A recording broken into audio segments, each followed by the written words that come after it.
What is going on, everybody? Welcome back to another week of Hero or Zero here on the Heroes for Hire podcast. My name is Shaun Meehan, and joining me as always is Space Raider Ciara Lawler. I took a drink when you were doing the interview and it went down my nose passage. Oh, classic hardened Space Raider talk right there. He forgot how to drink. We all knew he had a drinking problem. It's an audio platform, so sometimes you can get away with a sip or two. But what I did there was, I went one sip too many, and we all know that feeling when you think, I've made a deep mistake here. Yeah, you dug too greedily and too deep. Yeah, and too much you my waddy choked for on one liquid. man. Was it my waddy you're on tonight? Excellent. What my waddy? A strong one, full of liquor. Oh, okay. No, it's just strict my waddy. Just tell you that. Fair enough. Connor, what is it we do here on Hero or Zero? This is Hero or Zero. We cover one comic book character every single week. We talk their good points and their bad points, and we just generally give you a bit of a rundown of everything to do with that character. Now, I normally do DC. Shaun normally does Marvel. Last week I did an amazing DC character. Shaun normally does middling characters from the Marvel universe. So Shaun, this week, who are you going to regale us with tales of? Connor, I have 6 words for you. Okay. Druig, Lord of Flames and Nightmares. Right. Okay, real quick. We've never had have we ever had a hero with 6 words in their title?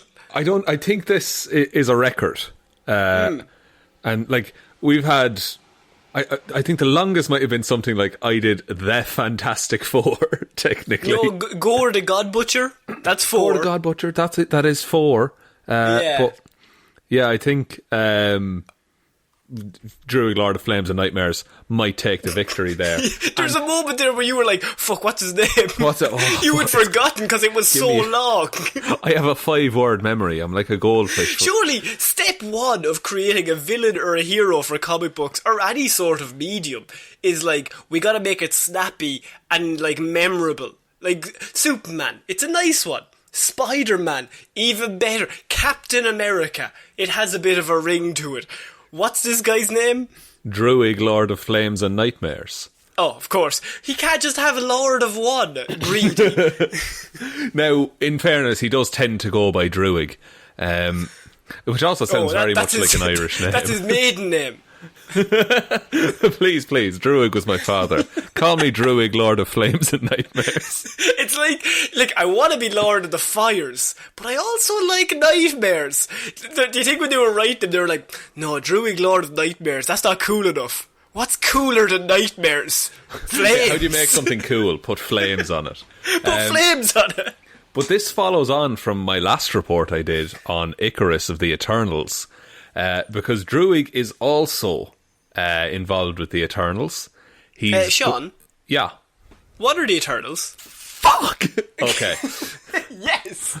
We'll get there. I'm steadily, every 2 weeks I'm covering one Eternal until the movies come out. By the way, I will just give a quick rundown. The Eternals, I'm not going to say what they are, that's your job, but The Eternals is a movie that the MCU is doing. They were meant to already release it, or it's coming out this year. I think it was pushed back. It was meant to come out in November. It's now coming out February 12th, and we somehow still haven't gotten a trailer for it. Yeah, and so any day now, I think, unless they push it back again, which is also a very real possibility. But The Turtles it's like a bunch of weird gods in space, and everyone said the Marvel won't be able to pull this off, to which they responded with, we can do Guardians of the Galaxy, so we can kind of pull this off too. Yeah, and so Druig is the character. He's being portrayed by Irish actor Barry Keoghan. Yeah, so this is big spot, and this is like, once you get to this guy, you'll realise like, holy fuck, this is big for like a newcomer to the Marvel universe. Because we know of Barry here, but like he's not made it that mainstream in terms of like, you can't get much more mainstream than the MCU. Yeah, this is pop culture, like he's living through it. So I'm gonna kick off the report here. Little bit of flavour at the start. Druig, Lord of Flames and Nightmares, was the Polarian Eternal, son of Valken, which makes him Icarus's cousin. You're going to have to do a family tree up at some stage on a social media platform so everyone bother. can kind of understand. Connor, we've had 2 characters so far. 2 of them. Any listeners there have heard that first sentence fucking hell. Yeah, I'm in the same boat. Let's all try and knuckle in, figure out who's who. Icarus, Richard Madden. We have him down. Let's just hang on to him for hope and we'll go from there. Yeah, you're going to like this next sentence though. Okay. A hungry power schemer, Druig was a disappointment to his father. Now, while he was a disappointment, his father would turn a blind eye to Druig's faults. So his father basically refused to see him for the power-hungry madman that he was. But he knew he was a power-hungry madman or a bit of a dickhead. He knew he was a bit of a dickhead. He knew he'd stab anyone in the back to get what he wants. Think of Druig as, Loki. The worst parts of Loki. Okay, right. So does he have some of the charm of Loki? He is a bit of a trickster, shall we say? Oh, the god of tricks. That's it. You'll see later on in the report. His tricks are not as whimsical. I don't like non-whimsical tricks. Give me whimsy all the way. So, 1,000 years ago, in preparation for the third host of Celestials, you'll remember a host is any time the Celestials come visit Earth to check on the progress, see how society is evolving. Okay. So, Druig worked with Valken, his father, Ajak, a family friend, and his uncle Viraco, who is Icarus's father. He worked with them in preparing for the Celestials' arrival. During the preparations, Druig snuck away and attempted to seize power from a deviant known as Dromedan. That name doesn't matter, but it's what he's called. Now, right. What an intro. Is that like his best man speech? Well, I can see this being... The reason I left this in... I like the best man speech line. But I think this will be the intro of the Eternals movie. Is this piece? Okay. So this deviant Dromedan, he was entombed. He was sealed away. The deviants are the bad guys. By the way, deviants are the bad guys. Thanos is a deviant. Yeah. So Druig was attempting to just take his power from him, but he ended up unleashing the deviant upon the world. Thor joined up with the Eternals and succeeded in beating the deviant, but it came at the cost of Viraco's life. So Icarus's father died in the battle. Okay. Valken, who is Druig's father, vouched for his son, who claimed he claimed he had an innocent intent in his actions. So again, this is Valken just being like, "No, my son isn't that bad." He said he was just away he only stuck away to cause ultimate havoc. Other than that, he's cool. You cast the first stone. So let's just fuck around and open up a fucking portal to deviance, he said. So after the death of Icarus's father, he was adopted by Valken, so his uncle, which meant that the Icarus and Druig's relationship became strained because they were now competing. In Druig's eyes, they were competing for his father's attention now. It is very similar to Thor and Loki, isn't it? There's a lot of parallels there. Okay. So the Eternals proliferated throughout history. But I'm going to skip forward a bit to the modern age. So I like that sentence, by the way. They just true history. They're just around. They're just around. Let's just fill in the gaps. So in modern times, Druig served as an agent of the KGB in Russia, where he found that he enjoyed torturing people. Oh, very good. Nice to have pastimes. So when a man called Ziran the Tester came through Russia, Druig planned to kill him using a weapon that he had learned of by torturing his cousin Icarus. However, Icarus disintegrated Druig before he could fire the weapon. What? Okay, yeah. So is he dead? His body was then recovered by the Celestials. Of course. who basically brought him back to life in like a stasis container, and then he was eventually broken out of that because someone wanted to write with him again. Okay? So now the stepbrothers one of them has basically made the other one crumble into ash. Exactly. So that might spark a bit of vengeance Bit in of a the rivalry. heart. Yeah. So maybe Druig, Lord in Flames and Nightmares isn't the good guy we all thought he was. I thought he was like just going to start giving to charity. Yeah, just like he's a really lovely guy. Just look, don't let the name fool you, guys. I've opened the soup kitchen because I love you. That's about it. Meanwhile, Icarus, Lord of Flowers and Sugar, absolute bastard. kicking orphans on his way to work, the bastard. So after a time of Druig being returned, all the Eternals lost their memories and believed that they were just regular humans.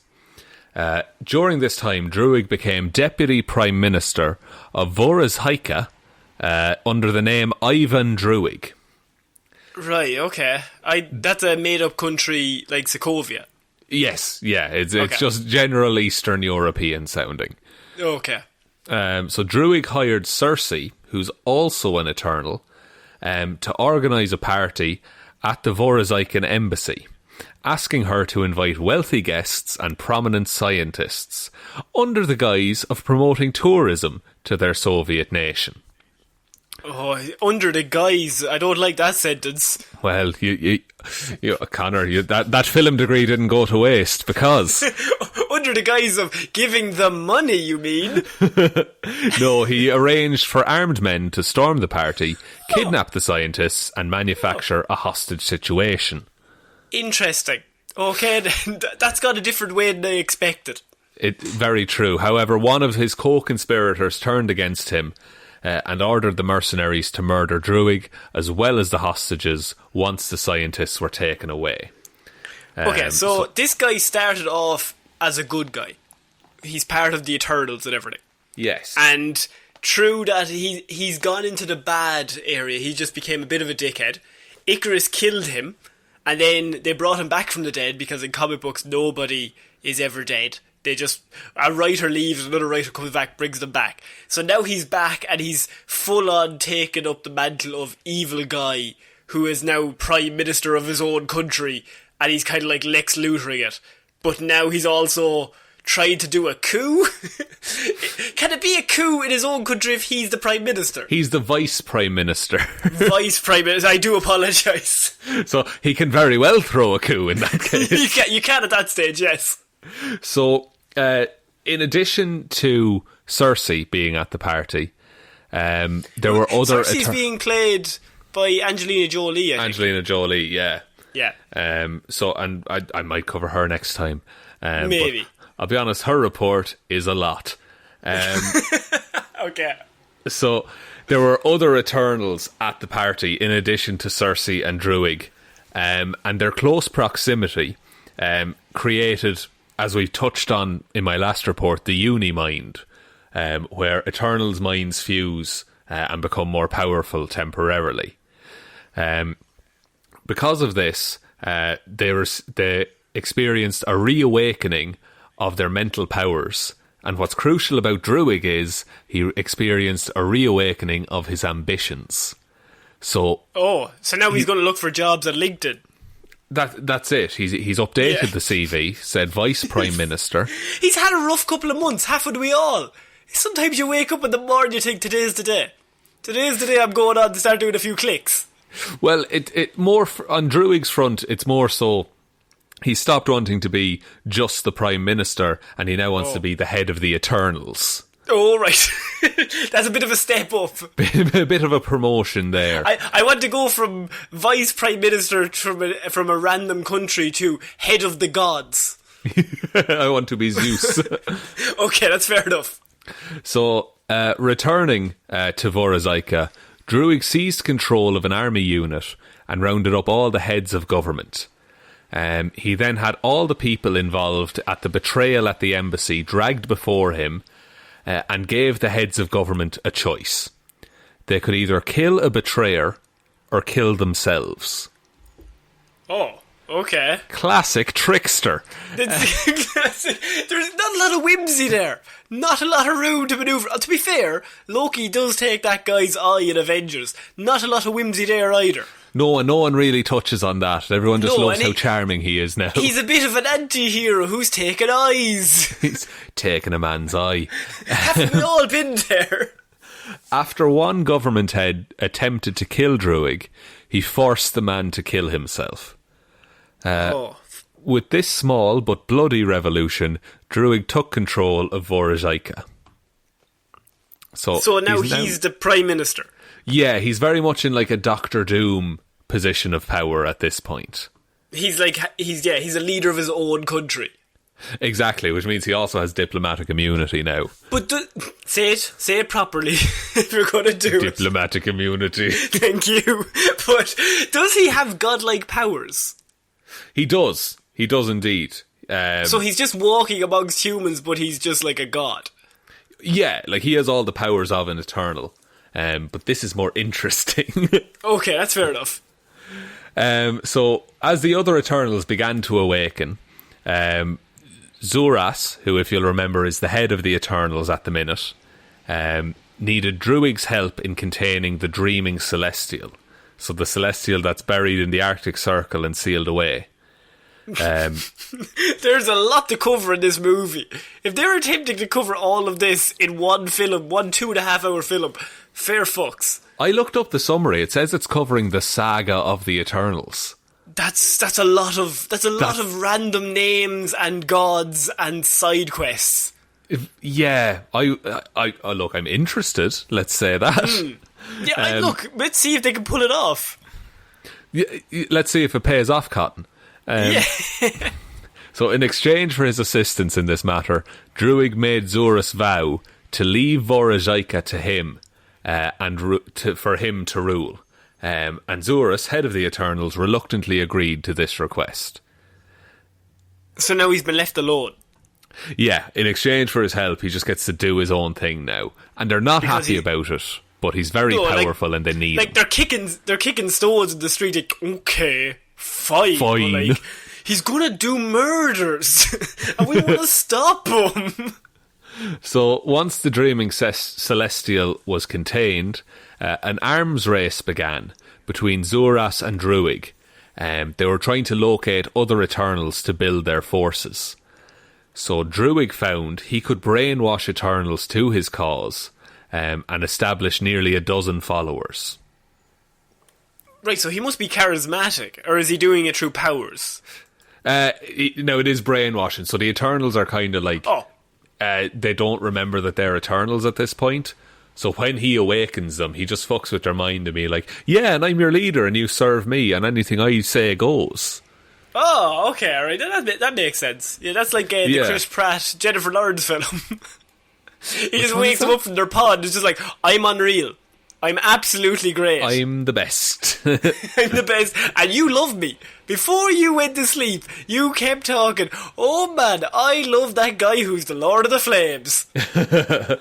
So, this is really cool. This might be the climax of the movie.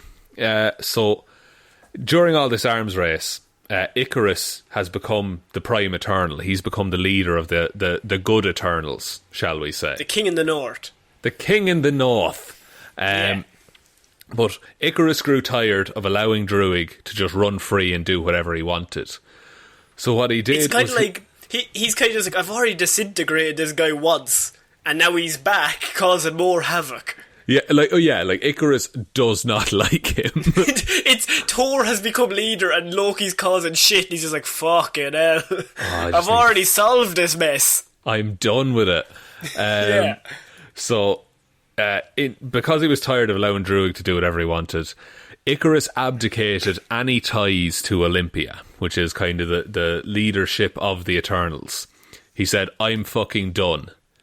Which meant he was no longer bound by the promise made to leave Druig alone. Oh, so he had to retire from his job to kick the shit out of him. Yep, and he attacked Vorozhika directly. But he still has godlike powers, yeah? Yeah, they both have godlike powers, so it's just like... Oh, yeah. two of the same car with a full tank of petrol chasing after each other. Oh, it sounds good. So Icarus battled Druig and his corrupted Eternals alone. So Icarus takes on like 13 Eternals by himself. So he must be like the most powerful. Yeah, we said this last week, that Icarus is super strong and powerful, but he's super fucking thick. Like, he's headstrong as fuck, and he doesn't think. And so he's walked right into a 13-on-1 situation. Yeah. And so what Icarus does, because he puts up a good fight, but it is 13 gods against one god. Yeah. Icarus led them into battle with his allies in San Francisco, the X-Men. What? So the X-Men turn up. Yeah, Icarus is just like, hey, I'm near a bunch of X-Men who could really help me, and I'm on good terms with them. So he brings the fight to them. Do I follow them on Twitter? I do. I do. Fuck. Logan, get over here. So ultimately, Druig and all the Eternals joined forces to counter a sudden threat from space known as the Horde. Now, right. No, look, Conor, you're going to really think this is cool. I promise. I swear to God, bear with come me. on. Okay, I swear to God, bear with me. Okay, come on. So, when the Eternals come back to judge humanity, at the end of everything, after their experiment has run its course, they take like a reading of the energy on the planet, and they the see vibes aren't good here, they say. Very similar. So the way there's Eternals and Deviants, if the energy from all of humanity leans more towards Eternals, then the Celestials absorb their power. But if it leans more towards the Deviants, then the Horde absorbs all the power. Right. Okay. So it's like... Okay, wait. So the good guys and the bad guys of the gods, so they at the end of it, they're going to come down to Earth, and if Earth is like thinking, if there's leaning more so on the bad side, then the bad gods get all the power. Yes. And vice versa. That's it. So it happens with every planet that Celestials do an experiment on, that this is the agreement, that whichever way it leans at the end, they get to absorb the power. What do you think, what way do you think Earth is leaning right now? Oh, I hope they don't come soon, let me say. I hope the Horde are hungry. I hope they've not had din-dins yet. Because they're going to get fed quite a lot. So, in terms of powers and abilities for Druig, it's very similar, I'll say, to Icarus. So he has near immortality, super strength, superhuman stamina, telepathy, illusions, telekinesis, flight, energy projection, teleportation, and matter transmutation. So all the powers. All the powers, pretty much. But when it gets really interesting is when you look at his power grid. So he has an intelligence of 5, as opposed to Icarus's 2. Right. Like, the more you talk, the more I'm just thinking of Loki and Thor. Like, I would consider Loki smarter than Thor. Definitely. But Thor is a better person. So all their scenarios is Loki just talking shit and just doing shithousery, and Thor's like, I'm going to beat him up. And when he runs at him, he falls into a pit of bears or some shit. Because Loki's like, you always run at me. I'm obviously going to set up a pit of bears. Yeah, you don't think these things through. You just rely on being strong. Yeah, whereas Loki has had to, like, change his tactics, realising he's probably not the strongest, but now he can be the smartest. So the more you're talking, all I can think of is like, that dynamic can be done again in a godlike way. That's it. And we touched on it my last report, that the Eternals all specialise in something. Like, no Eternal really is 7s across the board. And Druig is like, he's a psycho, but he's a master tactician as well. And he can, he's like Loki, he can think his way out of a fight. He doesn't have to resort to fighting. But saying that, his strength is 4, his fighting skills are 4, his energy projection is 6, and his speed and durability are both 7s. Right. Oh, so he's fast and smart instead of like bulky and dumb. Yeah, which I like. it is that Loki dynamic. And I think it works so fucking well. And I think there's a lot. This is why the Eternals are so interesting. Like, even you doing this report, you were doing an absolutely amazing job. There's much shit to get through. Like, and all these names are things that are obviously a bit weird, but after a movie or half a movie, all these names will just be the same. Like Thor, God of Thunder, or whatever. Like, who like, that's a weird name, but it's fine. And Loki, like, they're weird names, but we just assume that they're Gamora, Nebula, like, yeah, like, you doing it now, we don't have any cultural reference, but like, when the movie comes out, these reports will just be like, oh yeah, I know that character, I seen him in the film. Yeah, and it simplifies it so much, because they condense all the information down to what is necessary for the character. I think he's probably, as you said, he'll be the driving force of the film, though. Like, because he's probably the most interesting one. Yeah, if all of these gods are meant to be good and defend humanity, what happens when one of them gets greedy is the question. Yeah, one of them decides, I want more than being a god, which is like a terrible, like, it's a weird thing to say, but there's always going to be one dickhead who wants more. Yeah, and I think in terms of even the way, and we keep referring to the movie because it's probably the most, like, cultural exposure the Eternals will ever get.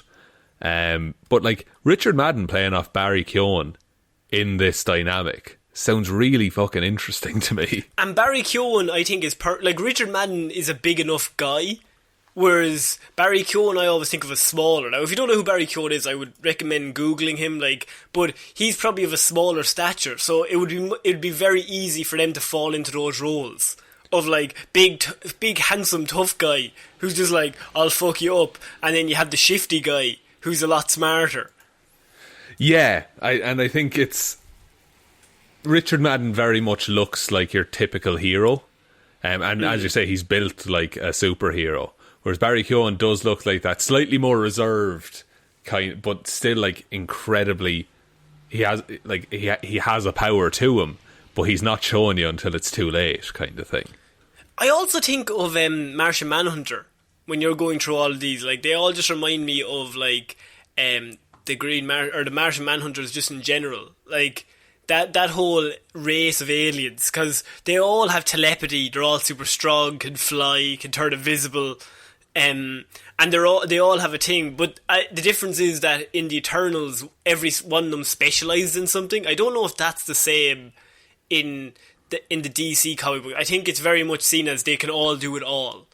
Yeah, like, it's like how any Kryptonian who comes to Earth would have the power of Superman, kind of a thing. Yeah, it's part of their race. Like, that's just, everyone has those powers, and none of them could handle fire. That's kind of it. Whereas, yeah. I think it is very interesting if you take a lot of gods and they're all super strong, but they all have strengths in different areas. That would make it a lot easier to create a plot line from that if you're going to do a film. Whereas if everyone's the same character, then what is the point? You end up with the Power Rangers.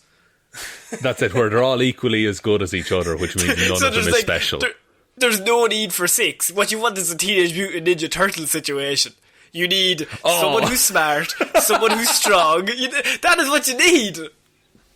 That is actually it. Like, you've just summed it up there. You need the Ninja Turtles, not the Power Rangers in the Eternals movie. If you're building a team, if you're building any comic book team, you need the Teenage Mutant Ninja Turtles mantra instead of the Power Rangers mantra of, we'll all morph and we'll just see what happens.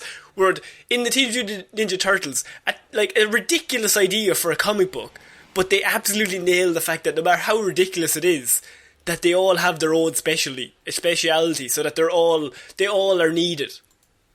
Yeah, they're just, yeah. Fuck, you've summarised that so well. Doesn't happen often, Sean. No, but look, when it does, it's beautiful. It was bound to happen once every 350 episodes. That's when we have a real winner of an analogy. Would you like me to take us out, Sean? Yes, please, Connor. Thank you for listening to my nonsense. By the way, I am very much trying to drive the fact that there will be a shirt that says, Sean, what are the Eternals on it? Sean's not happy with it, but I'm very much trying to get it going. If I see you wearing one of those shirts in public, I will not speak to you. Speaking of shirts, Sean, we do have 2 brand new designs coming to our store next week on the 21st.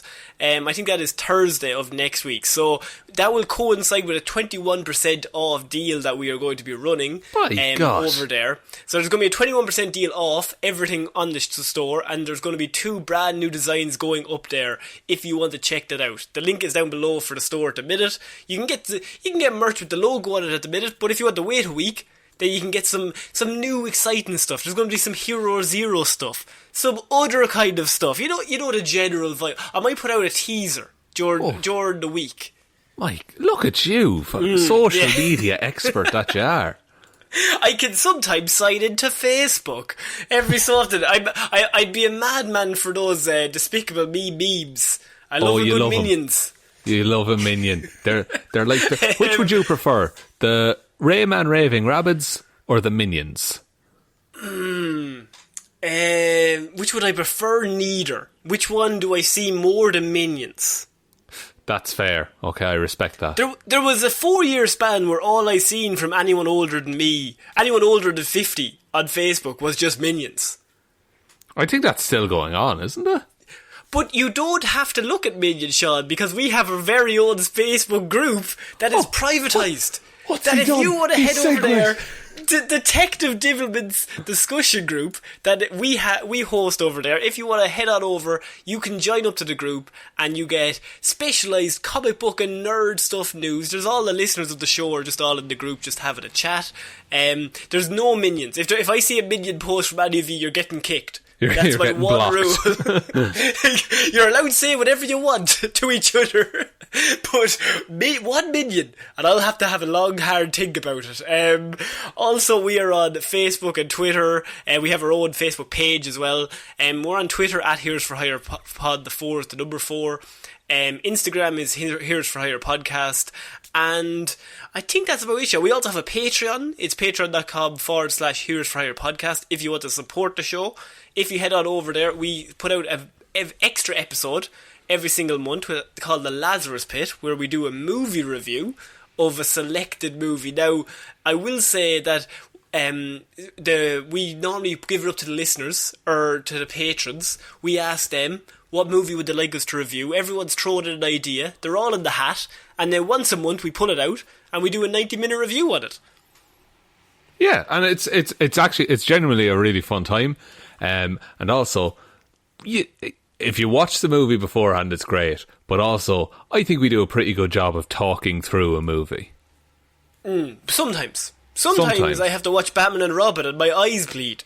Sometimes we both watch Jingle All the Way. We did. I got to watch Arnie fight a reindeer. Not many people can say that. But, so I think that's it for this week's Hero Zero, Sean. What a week. Thank you very much for taking us out, Connor. Thank you everyone for listening. And I think that's about it. I think so. So I've been Connor Lawler. I've been Shaun Jamieson. We'll see you next week, guys. Bye. Bye.